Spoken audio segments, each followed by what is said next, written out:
Patrick Otieno launch Lumumba is putting it more clear that Russia is warming up for Africa. But why is it causing discomfort to the global powers? So when you hear people saying we want to de-dollarize, they are actually saying we want total independence. And total independence means economic emancipation. People are saying we have been manipulated for too long. We've been controlled for too long. The Americans can print dollars and deploy them anywhere in the world. And it is suggested that nearly 40% of the American dollars is actually circulating outside of the United States of America. So that even when America says that they are the most heavily indebted nation on earth, they are not. In fact, they can just print dollars and pay their debts. So this is a cry by the world that we want change, that freedom must mean that we are capable of trading at levels which are equal, that we can run our affairs without being dictated to. As I speak to you now, if you are in Nouakchott in Mauritania, and you want to send money to somebody in Abidjan in La Côte d'Ivoire, the correspondent bank will be in the United States of America or in Paris. How can that be allowed to happen? And then we talk about the sovereignty of the nation. I hear that cry, and I too am a warrior in that struggle, the warrior to de-dollarize and have a completely reconfigured architecture of the world economy. And that is why BRICS, which is now bringing together new countries that are emerging out of the domination of the United States of America, is beginning to make sense. China is in that arrangement. India is in that arrangement. Brazil is in that arrangement. Russia is in that arrangement. South Africa is in that arrangement. And let me tell you, in the next few years, you will see many countries coming into that arrangement with the sole purpose of ensuring that their economies are de-dollarized. And I want to say, part of the reason why you see our economies cannot grow as well and as robustly as they should is because they are shadow economies being controlled like marionettes from Washington, London, Paris, Brussels, and those Western countries. I've always held the view that when a house is on fire, you put out the fire. You don't try to determine who lit the fire in the first place. And we find ourselves in such a situation. And the question as to who is right and who is wrong depends on who you are talking to. If you talk to the Western world and the Ukrainians, they hold the view that Russia is the aggressor. And they are therefore actually fighting this war. The reality of this war is that Russia is fighting the entire Western world. That is the reality. Many African countries quietly actually support Russia. And they support Russia out of historical reasons. That at critical moments during the struggle for independence, it is the Russians who came out to support those who are fighting for independence. The Russians who are present in Congo, the Russians who are present during the struggle in South Africa, the Russians who are present in Mozambique, the Russians who are present in Angola, the Russians who are present in Guinea-Bissau, and therefore sentimentally, Africans support Russia. But no matter who we support, my own view is that war has no eyes. The net effect is that those who are not responsible for the war end up suffering. And I hope that this war, once it's settled, will send a clear message also to the Western world that their hegemonic approach to world affairs must come to an end, and that the era of unilateralism and manipulation of multilateral institutions must stop, and the approach to world affairs must be collegiate through the UN. If they don't do that, then the Western world will find itself in a very difficult position, and the only thing that will protect them from the rest of the world is that they have nuclear weapons which they can unleash upon the rest of the world. And the writing is on the wall. The conflicts that we see, particularly the Russia-Ukraine war, if not stopped, has the potential of spreading to the rest of the world. Remember that the combatants in this particular war are Western European countries and Russia. And all these countries have military bases in the continent of Africa. And if one mistake is made and it degenerates into a nuclear war, nobody will be spared. And indeed, that is the reason why the African Union and African leaders have now said we can no longer afford the luxury of sitting back. We must come into the forefront and send a peace mission. They realize, as we say in Kiswahili, if your neighbor is having a haircut, you must also take water and put it on your hair, because it is your hair that is next online. And I hope that the African initiative will succeed, because if it does, it will do a number of things. One, it will, number one, demonstrate that Africa is capable of midwifing peace processes. Number two, it will be a message to the Western world that they can no longer dictate to the world what the world needs to do. Number three, it will force the international community through the agency of the United Nations Organization to renegotiate the character and composition of critical institutions of the UN going forward.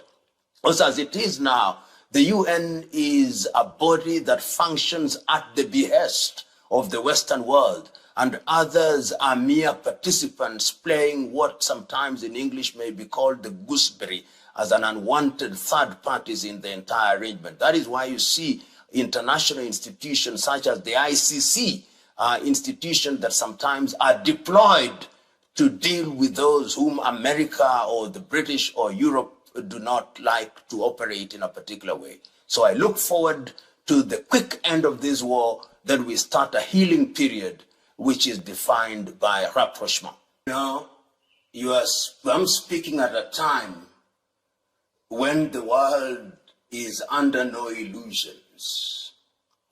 If anybody thought that the war in Ukraine was too remote, too alien, they now know better. They now know that the bread that is eaten in Egypt, they now know that the bread that is eaten in Garowe in Somalia, that the bread that is eaten in Nairobi, Kenya, is made out of grain from Ukraine. And that therefore you cannot ignore that war. We now know that when Russia and Ukraine are fighting, then it will affect the cost of fuel. And if it affects the cost of fuel, then it will affect the cost of commodities which we use on a daily basis. We now know that it will affect the world's supply chain, and the things that we take for granted will be disrupted. Therefore, we have a keen interest, and Africa must have a keen interest. And it gladdens my heart that the African Union has now decided to send a peace delegation to Moscow and to Kiev to talk to the leaders of the combating parties to bring peace. And I hope that Africa will begin to rise as a continent that can midwife peace, because peace is critical to African development in all its aspects, and history has demonstrated not once, not twice, but times without number that indeed the world is but a global village, and a war in what you think is geographically a distant land affects you in a very practical and real-time way. If you look at the world today, and the dollar has been the dominant currency in the world, and the dollar's dominance came about in the 1960s, 1970s, perhaps a little earlier. But the dollar became the hegemonic currency when they entered into an arrangement with the Saudis, and we then gave the world, or they gave the world, the term petrodollar. So that what then started happening is that the dollar was no longer backed by any gold. The dollar became a fiat currency during the Nixonian era. Oh, I'm saying era and era at the same time. It was an era and an era at the same time. And almost all transactions in the world. Now, that is PLO Lumumba. And PLO Lumumba in that speech is saying the Russian stake in the continent is not ignorable. Rather, in simple terms, cannot be ignored. And this is part of the topics why Lumumba has been given a show by a Russian TV station. And that show is dubbed Lumumba's Africa. It's supposed to cover economic development, lingering effects of colonialism, energy concerns, educational matters, promising outlook for Africans' future. The show that is launched is being advertised in several African countries, including Ethiopia, Ghana, Kenya, and Tanzania, and Uganda, and Zimbabwe. But the campaign is really not sitting pretty well by the Western powers that are seeing clearly that Russia, it's a testament of Russia's influence in the continent. In one of the deputy chief editors, Belkina's article, wrote an article saying that this is part of the effort to challenge what she described as pervasive influence of the Western mainstream media. And she criticizes the major Western outlets, the CNN, the New York Times, BBC, and the Guardian, for their role in shaping global narratives and influencing perceptions about various countries. The new plan for PLO Lumumba to run the Russian agenda in the continent is not sitting pretty well with the West, with different reports now showing that the show is facing some calls for censorship from other countries in the continent, that you better take a stand against it. And so in this podcast, I want to answer one question so that we find whether the anger, what exactly is, why the Russian penetration in the continent is sitting pretty uncomfortable with the West.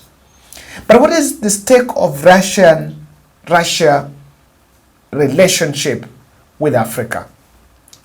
But then let me tell you, Russia is the one world power that did not participate in scramble for Africa. And when the German Vice Chancellor Otto von Bismarck called the Berlin Conference in November 1884, that lasted for 3 months until February 1885, all the other countries, the United Kingdom, the Spain, the Belgium, France, Portugal, Italy, Russia, and Spain and Germany, they all converged in Berlin and laid the roadmap on how to partition Africa and colonize Africa. And that was the time that Africa was divided in these boundaries that now we see here. But Russia was not in the continent. And if you read the history, they are saying, of course, that by that time, Russia had own internal challenges within the Soviet Union. They had diplomatic issues. The other concern why they were not in the Africa is because they had diplomatic issues, so they did not have a strong naval force to push the agenda. There are also logistical challenges, geographical challenges of even accessing the continent, and many other reasons. And the only footprint they had established in Africa was in Madagascar, where they were eyeing the port. But things have changed, and now in this century, Russia is knocking out or is emerging as one of the key partners that is ready and out to partner with Africa and knock out those who really sat in Berlin to partition Africa.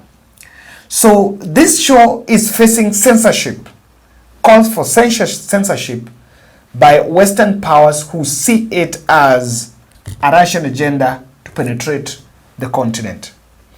But why is this move making the West shake? The perceived bias in Ukraine-Russia war by the Western mainstream media did not sit pretty comfortable with Russia. I think I did an analysis here and I said that the Western mainstream ran a one-sided narrative and the world was engulfed in empathy and sympathy without really looking into the intrigues behind the conflict. Russia on one hand, Russia is saying, Russia believes that conflict was a provoked war because it was in violation, what had caused it is violation of the 1991 agreement that was signed after the fall of Soviet Union and after the collapse of Soviet Union, and that was by Gorbachev. And it was that US was not going to expand more to the Russian allies, the Poland and so. So it was provoked by tearing the document on NATO expansion, the limit on NATO expansion. But the Western media ran a humanitarian crisis stories, episodes about the conflict, and Russia for long felt like their side of the story was not told. And this is because they did not have the giant, they did not have the media at their disposal as a tool of telling their story. So that is one of the things why they're coming in it. The second is, I think Russia is also enjoying a strong military base. If you look at what's happening in Sahel nation, Burkina Faso president, the junta leader Traore, got a huge military support from Russia. And there was a story in Niger that was saying that despite the fact that US have military bases almost in a big percentage of African countries, but Niger, despite of having a US military base, was still facing several cases of terrorism attacks. The same to this country, Kenya. So there have also been that allegiance with the West is not so much responsive even to the security concerns of the continent. Another thing is the paradigm shift in the mineral mining in the continent. One of the biggest headaches, and Pan-Africanists have been lobbying and saying that Africa have huge mineral reserves. But these mineral reserves are being extracted here by multi-global companies. And these companies extract the mineral, they go out there, they make money, and it's resold back in the continent. But those countries, you cannot see the value of those countries. And that is what has caused some proxy wars in countries like Sudan and DR Congo. But look at what Russia did in Burkina Faso. They allowed Burkina Faso to establish their own companies to extract, but they will only be supported. If you look at that paradigm shift between that and what France is struggling to do in West Africa, there is a lot more difference. Just the other day, Botswana was opening its first federal bank, like a central bank. Remember, any French colony was not allowed to have a central bank. So the federal bank for French colonies were actually based in France. So you can see how sometimes things are. Then I think Russia has also realized that the financial aid wrapped with policies, Africa is already developing resentment.